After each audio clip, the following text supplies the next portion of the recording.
Good morning. I'm going to be presenting about a patient that I saw earlier this week on September 24th. Before I went to see this patient, my preceptor gave me a little rundown on her history. This was the first time I had met this particular patient. So the quick history that I received was that this was an 8-year-old female that has a history of severe eczema and anxiety disorder.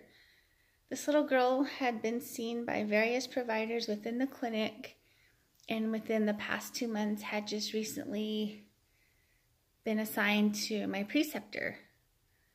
So a quick background history on this girl is she's homeschooled, she lives with her parents, and the family dynamics within her family is a little weird, to say the least. So I'll start with the chief complaint. Her chief complaint was she was brought in for a sick visit for a ER follow-up visit. Mom states that last weekend they went to Durango, Colorado. They were at a hotel to celebrate her older sister's birthday, and they went swimming.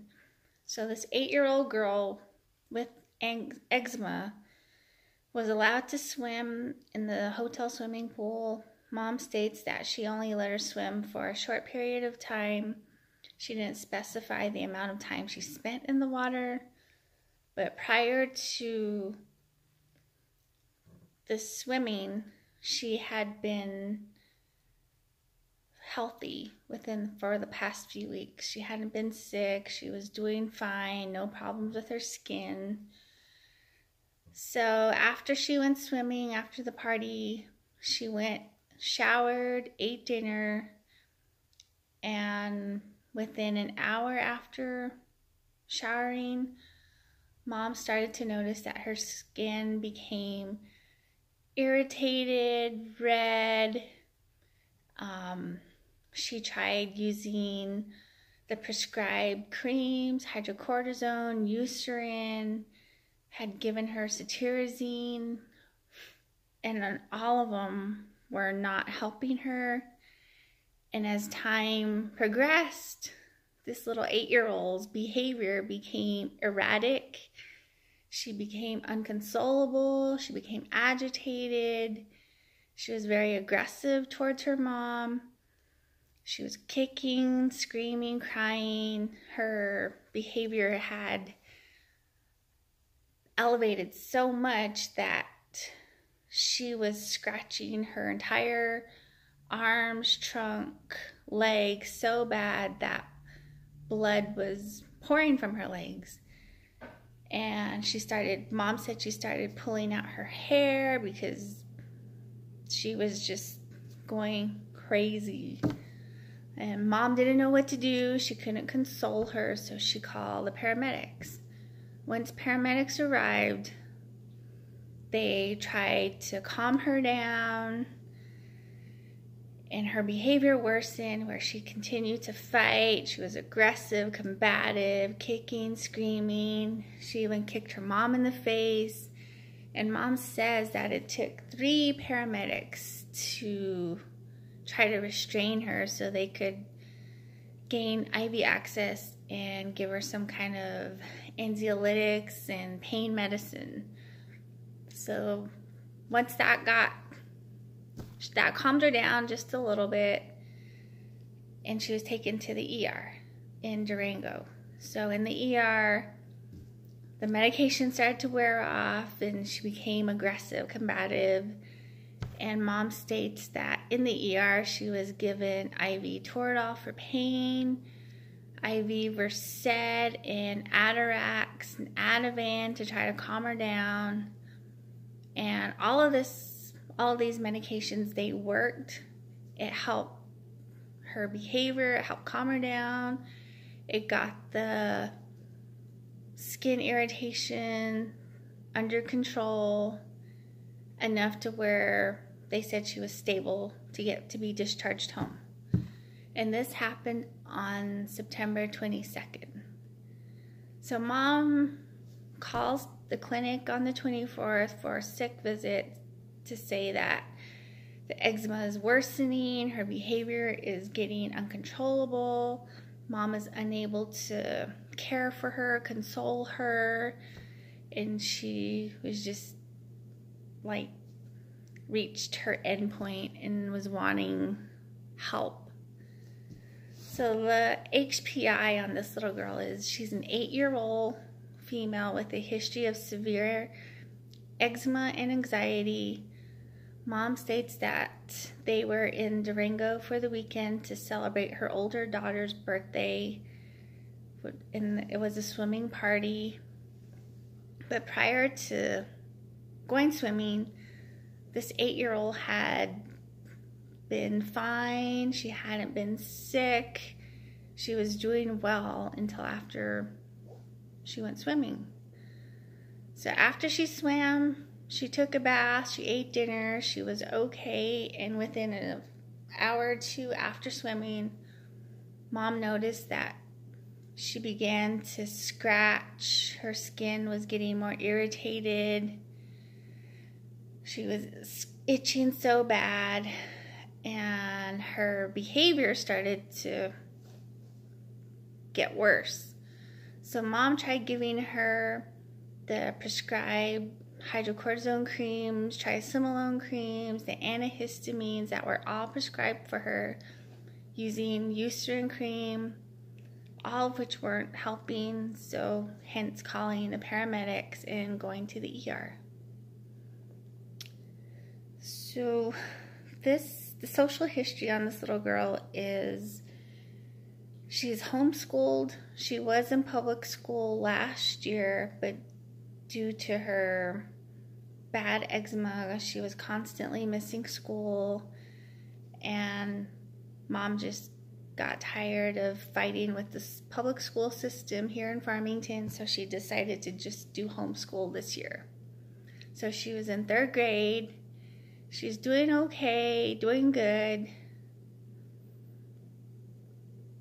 and she's a typical 8-year-old. Family history, mom states that her and dad are both generally healthy. She does have 2 older siblings. No family history of psych issues. No family history of asthma, eczema, or any kind of skin disorders, skin cancers. Her surgery and hospitalizations, she was recently discharged from the University of New Mexico 3 weeks ago. She was discharged on September 5th, where she had an eczema flare-up. She was hospitalized for, I think mom said, 3 days, and she was doing fine. She has never had surgery. Her immunizations, she's currently all up to date except for the flu, but mom declines the influenza vaccine today. Allergies, she's allergic to sulfa, Bactrim, and peanuts. Her review of systems, the general system, she's agitated, she was hard to console, crying, occasionally screaming. Her behavior was she couldn't sit still. She was dressed only in her t-shirt and her underwear. She wasn't wearing any socks or shoes or pants because mom said that her skin was so irritated that anything would just completely set her off. And her skin was greasy from all the Eucerin cream that mom was putting on, from face all the way to her toes. The HEENT system, there was no congestion, no nasal drainage, no complaints of headache or neck pain. Her respiratory system, there was no shortness of breath, no wheezing or cough. The CV system, no episodes of cyanosis or heart palpitations, but her heart rate was, at the time of the visit, a little tacky. I think her heart rate was like in the 1-teens. Her GI system, no reports of diarrhea, nausea, or vomiting. Her GU system, she was voiding without difficulty, no constipation, no bloody stools. Her skin, she had purulent drainage with large surface areas on her legs, from her thighs all the way to her feet. The same was true for her arms. The skin was irritated, tender, everywhere from her extremities to her trunk, groin, and legs. The physical exam.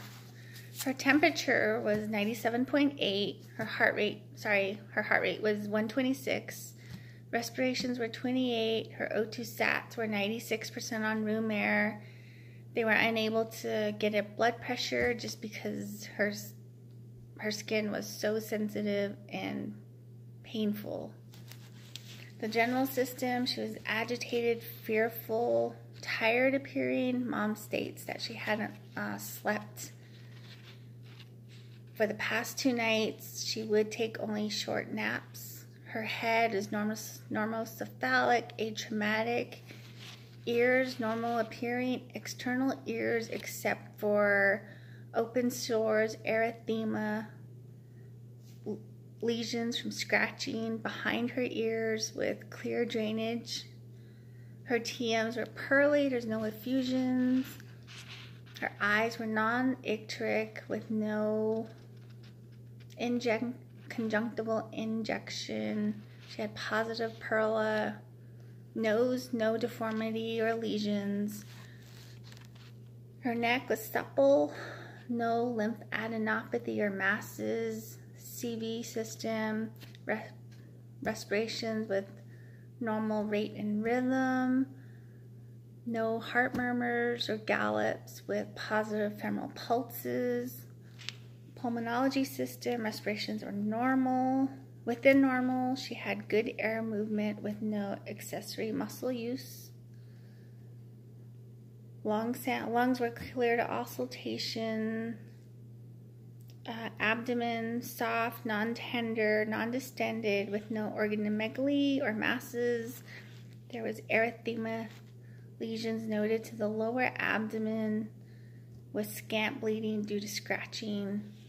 Musculoskeletal system, she had a normal gait, full range of motion to all extremities with a normal hill walk. She had normal strength to upper and lower extremities, and her spine was normal to inspection. The neuro system, she was positive for agitation, tearful, hard to console, and she appeared in pain. Dermatology system, she was very warm, very tender to light palpations to all extremities with weeping, clear drainage from the lesions to her legs. She had positive erythema and warmth, and we did obtain a wound culture from the draining lesions.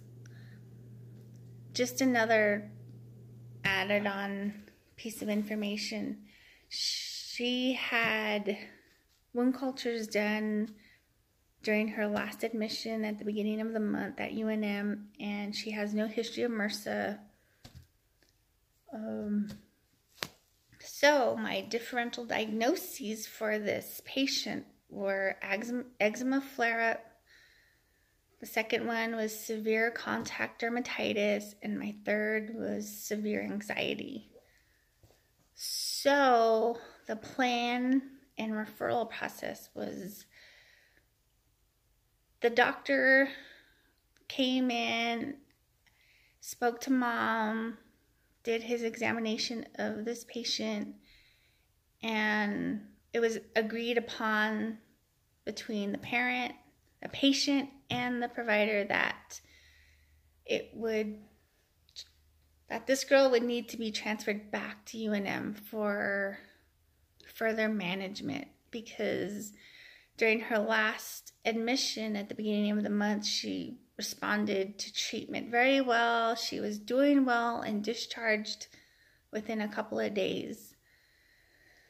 So dermatology at the University of New Mexico was called for further collaboration in management and possible transfer for inpatient treatment. She was started on cephalexin antibiotics, 5.5 mLs BID for 10 days or until she got to UNM. And she was also started on prednisolone steroids, 20 milligrams PO BID for 3 days. And again, which would probably change when she did get to Albuquerque. Prescriptions were sent to the pharmacy. Mom was instructed to continue with the Eucerin cream after lukewarm showers and not to scrub the skin. And we did get Mom's phone number, and we told her that we would call her after we spoke to UNM to arrange transport. The second differential diagnosis was severe allergic contact dermatitis. Due to the pruritic eczematous eruption of the skin in large areas, it can be acute with weeping, drainage, and I chose this diagnosis just because of the exposure to chlorine in her history of eczema.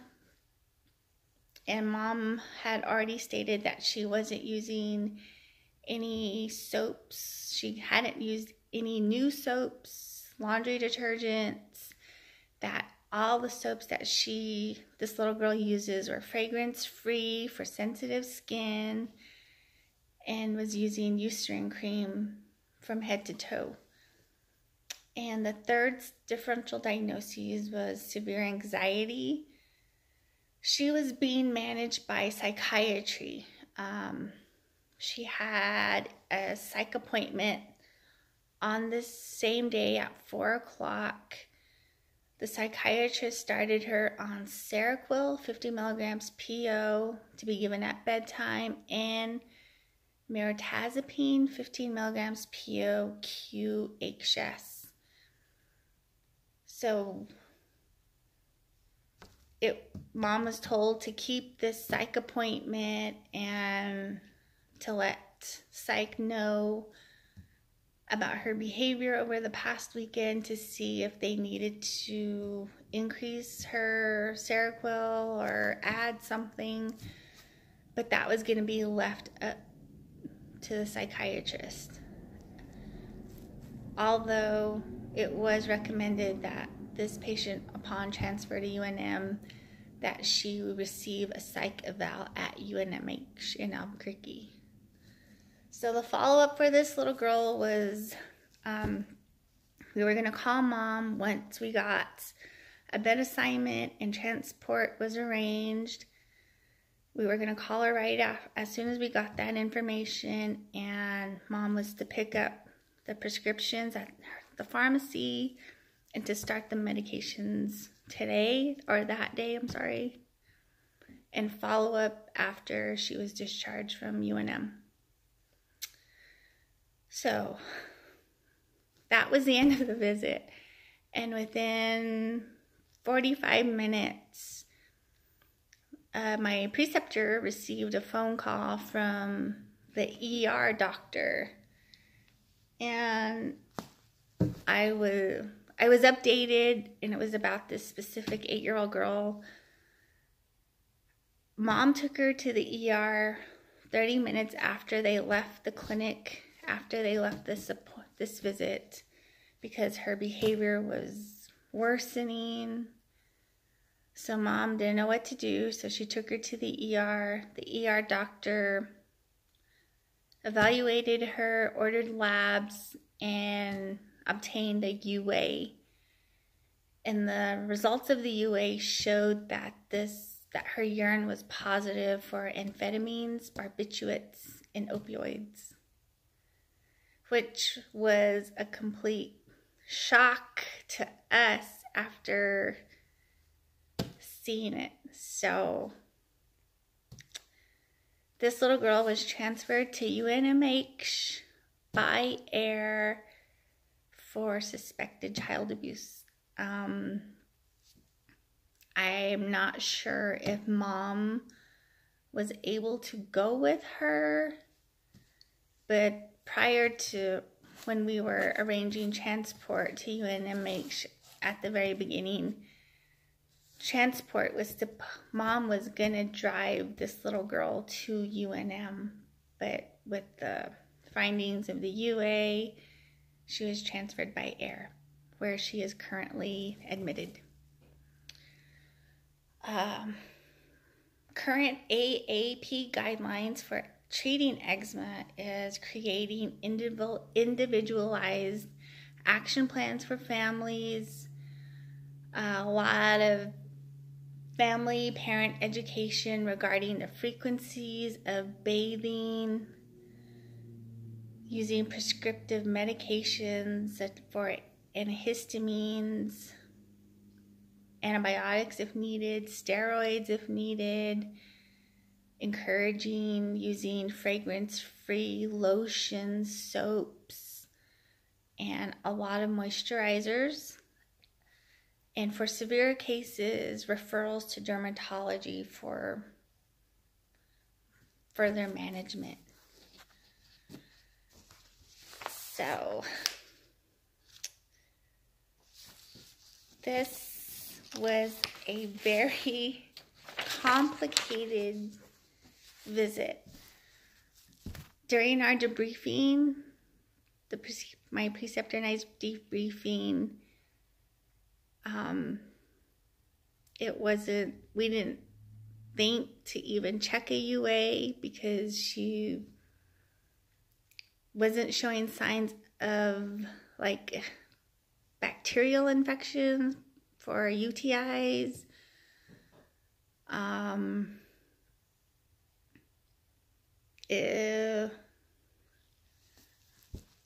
I think as a future provider that, of course, I would have consulted with another provider, a more experienced provider, because going into that room, it was kind of overwhelming and difficult for me as a student, and I know it would be as a new provider. But I think after we obtained the HMP from mom, from doing our physical assessment, that we wouldn't have done anything differently. The only reason I would have obtained labs were if she were symptomatic, having fevers, or just signs, but I would not have suspected her urine to test positive for amphetamines. So in the future, I hope that after seeing this patient, my level of suspicion will be a little higher. Of course, looking back, the relationship between mom and this 8-year-old, it was completely, I guess I wouldn't have suspected this because mom genuinely seemed concerned for her. She was completely stressed out herself and she was at her wit's end. So child abuse would have never been on my differential diagnoses as a new provider. But after speaking with my preceptor, this is just something that he and I guess, are putting in as experience learned. That we just need to be, our suspicion of any kind of child abuse needs to be a little more in tune, I guess. But that's it. Please feel free to comment. Let me know, did I miss anything? Should I have done something differently? But thank you.